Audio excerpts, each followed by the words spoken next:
but Yu Darvish the pitcher, not Yu Darvish the hitter. And I'm actually facing Yu Darvish as the hitter, and I get absolutely dominated. So this is going to be an explanation as to why Yu Darvish is so difficult to hit, what makes him so good, why he generates so many swings and misses. And I'm probably just going to ignore how bad my swing is. I'm not going to break that part down. We'll just stick to Yu for today. Let's get into it. I call this crisscrossing the corner. You know, tunneling is a crazy concept. There's no way a big leaguer swings at that. If this ball's 1-7, he absolutely crushes it. Boom, that's the breaking point. All right, first we're going to play it all the way through. So let's check it out. 7 pitches goes by pretty quick. Strike. Strike. Chase.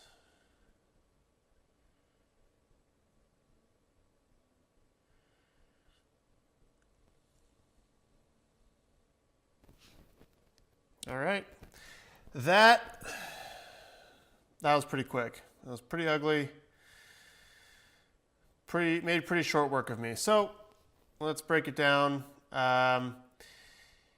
Going to the plate, bottom of the third, no outs. I'm leading off. I just figure that I'm probably going to get a fastball first pitch. I'm not intending to swing at all. I'm going to take a pitch, but he throws me a cutter. What's this guy doing? Pitcher on pitcher crime right here. Yeah, anyway.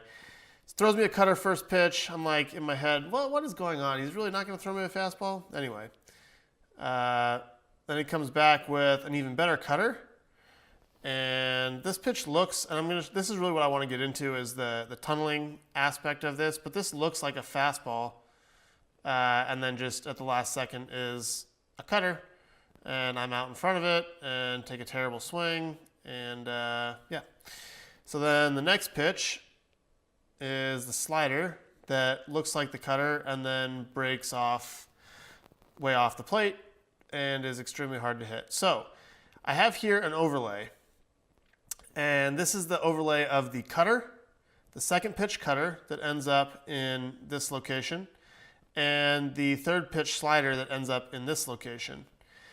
And this is going to be interesting for you guys to see. So this is something that I do. I actually have this exact same setup of pitches in my arsenal, and I try to play this game all the time. I try to land cutters in this part of the zone and sliders in this part of the zone because they look exactly the same. And cutters here are very tough pitches to do any damage on, in the middle counts to get to 2 strikes, and then it's almost impossible to lay off sliders in this zone as a hitter in 2 strike counts because if it is a cutter or it is a fastball, you take strike 3. So it's a very, very effective game. I know that Yu plays this all the time. I knew that going to the plate. I knew that's what he was going to try to do to me, and I couldn't see it, and I couldn't hit it. So here it goes. First thing that we need to talk about is how similar the body is here. This release point is, if that's a ball, this is like 1 ball width off, so it's within 2 inches. Some research studies have shown that hitters, as long as the ball is within 3 ball widths, they can't really pick it up. So, a ball could be, let's say, this far apart. A release point could be like this far apart, and hitters can't use that information. They can't see it or use it in real time. But one of the things that makes Yu so special is the repeatability of the delivery and how close everything is coming out of his hand. And then watch how these pitches track to the plate. They're almost identical as far as their trajectory. They both start up. You can see they maintain the exact same spacing. Same spacing, same spacing, same spacing, same spacing. Now they start to differ, and here they start to differ. But they're not differing vertically. They're still the same spacing vertically. It's just that one of them ends up here as a strike, and one of them ends up 8 inches over here in the lefty batter's box. And I swung at this one and missed it, and then I swung at what I thought was the exact same pitch, but it ends up even further outside here, and I miss it by a lot. Now, these pitches, it's really interesting when you have this setup. These pitches are spinning almost the exact same. So it's very hard to see the spin. Not that you can use spin anyway. Like you can see it in flight, but your brain doesn't register what it was until after you've swung. So you can't really use it, but you can see the spin, you just process it after the swing, but it's very hard to tell the difference in these two spins because one of them is pointing directly at you and one of them is pointing directly at you but just slightly up. And then they move drastically different, 8 inches of difference. So I think we'll scroll back actually to the pitch that I swung at, and you can see how much I actually miss this ball by. My barrel gets to like here in the zone, and I missed this ball by 8 inches more. I don't know. It's bad. I'm nowhere close to this ball. Great job of executing this tunnel. I'm just going to play it through at full speed so you can watch the tunnel because it's impressive. How late that ball disappears and moves the other way. The only reason that this pitch is a little bit higher than the location of this pitch is because of the speed difference. 86 is in the air 3 miles, and it's a little bit less time that's in the air, so gravity has a little less time to act on it than it has to act on this pitch over here. And that's why you get a little bit more depth on the slider. But most of the difference here is just lateral movement. I mean, that's a large amount of lateral movement to happen in the last half of flight when hitters have the least chance to make any sort of swing changes. So then go to the next at bat, and I figure, all right, he's going to throw me some off-speed stuff because he dominated me with off-speed stuff last at bat. I still haven't seen a fastball yet. I got cutter, slider for a strikeout. So there we go with the slider, and I lay off it. I have no intention of swinging here. Bottom of the fifth, 2 outs, nobody on base. I have no intention really of swinging in this entire bat. I'm looking at this as like, let me just get back to the dugout. If I draw a walk, great. Let me get back to the dugout and get back out there and pitch. We have a 3-1 lead. Right now it's more important for me to be ready to pitch than it is for me to try to get on base and start a rally with 2 outs. So that's my mindset. And so I auto take this, and he misses the zone. And then he comes back. I think this is actually the cutter. I think that's the cutter at 85. And then he comes back with this cutter at 85. This is the straight one. It doesn't break laterally at all. So again, an auto take there. I'm taking until I get a strike. And then he comes back with the first fastball that I've seen all game. And it's 93 up above the zone. I saw it up there and I'm like, oh, I can hit that pitch. And I was on time with it. Just way above my barrel. And then he comes back. I'm assuming that this pitch is going to be a slider. You know, in my head, I'm like, okay, I got to swing up here. I'm going to throw something that looks like that and ends up over here and get a swing and miss. This is going to be my slider. After he punched me out on this slider and saw that I would chase off the zone, chase out of the zone and off the plate away. After he got me to swing through this cutter right here, in previous at bat, I figure I got to be getting something slow going out here because that's kind of what I would do. But he makes the correct decision, realizes that I'm late on this pitch, and so he just adds speed to it and he throws 96. I freeze because I figured that's going to break, and I take a ball that's well within the strike zone, which I'm okay with because, again, I was just looking to get back to the dugout and get back out there to pitch. And he's frustrated because I think he gave up a run on a homer this inning. I think this was a crazy game. He punched out like 12 people and gave up 3 hits, and all 3 of them were homers or something crazy like that. So anyway, that's the sequencing. But this is the really interesting part. This overlay is crazy. So I'll play it through for you, and then we'll talk about it. Okay. There are 4 pitches on the screen here in this overlay. Look how little difference there really is. These are 4 pitches spanning 2 separate at-bats. So an at-bat in the 3rd and an at-bat in the 5th. Look how little difference there is on the release point. Look how little difference there is. This is 4 pitches. They're out of his hand, and they all look the exact same. They all look almost identical. You can see a little bit up here. You can see a little bit over here. It's hard to pick up all 4 of the balls on the screen because there's so many of them. But these are all identical. I can't tell the difference as a hitter on what's coming out of his hand. They all start off flat. Look at this. Now you can finally start seeing two balls break off. The front two, these two over here are fastballs. And the only reason you see any difference in this camera angle is because they're advancing to the plate faster than the two off-speed pitches behind them. But they're from the hitter's perspective, they're at the same exact height. And now you see these two pitches go, you get a fastball here, you get a fastball here, you get a slider, or you get a cutter that ends up here. And that's the pitch that I took, I believe, or is this the one I swung at? No, that must be the one I swung at. So you get the cutter that ends up there, and then you get the slider that ends up way down over here. And these all look the same. How many frames out of his hand do they look the same? 1, 2, 3. Maybe you start seeing some difference in 4s, really, where you see it. So that's 4, 5, 6, 7, 8, 9, 10. So 40% of the way to the plate, they all look exactly identical. And even longer from the hitter's perspective, because it's one thing to see tunneling and overlays from center field perspective, from this angle, looking at it this way. It's a whole different view when you're looking at it from the hitter's perspective and looking at it towards the mound.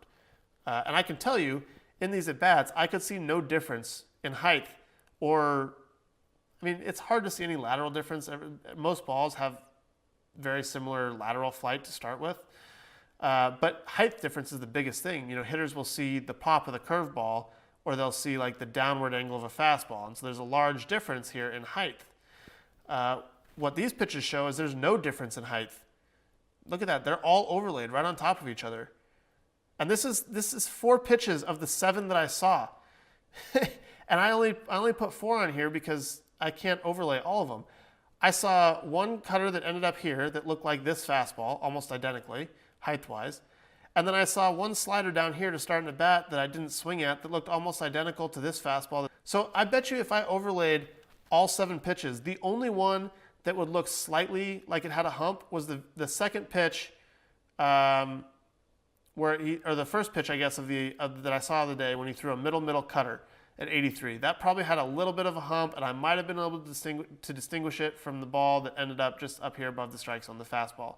Other than that, 6 of the 7 pitches I saw came out of this exact tunnel and looked exactly the same, and then ended up in drastically different places. Look at where these pitches end up. You have down and away quadrant with a cutter, 85. Up and away quadrant with a fastball, 96. Up above the zone, fastball, 93. Off the bottom diagonal quadrant of the zone with a slider, 83. These all look exactly the same. How's a hitter supposed to pick up which pitch he's swinging at and what speed it is and what location it's going to be in? This is impossible to decipher. This is right in the middle of Yu's dominant second half run that he had last year when he was, if not the best pitcher in baseball, one of the best pitchers in baseball. Probably was top 5 in the second half. I think he didn't walk a guy for like 2 months or something. And it was crazy. He was throwing 7 or 8 different pitch types. He was throwing them all for strikes, not walking anybody, and they all tunneled perfectly. This is unbelievable. This is extremely hard to hit, especially coming from a pitcher that can go 96. He was up to like 98 in this game. Anywhere from 92, let's say, to 98 with a 4-seam fastball. And he didn't even throw a couple of the pitches. He has a 2-seam that starts, let me get this release point right.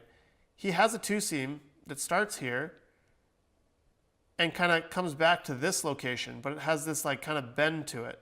He has a split finger that starts in this same tunnel at the same location, the same height, and then ends up kind of in this zone over here below the zone.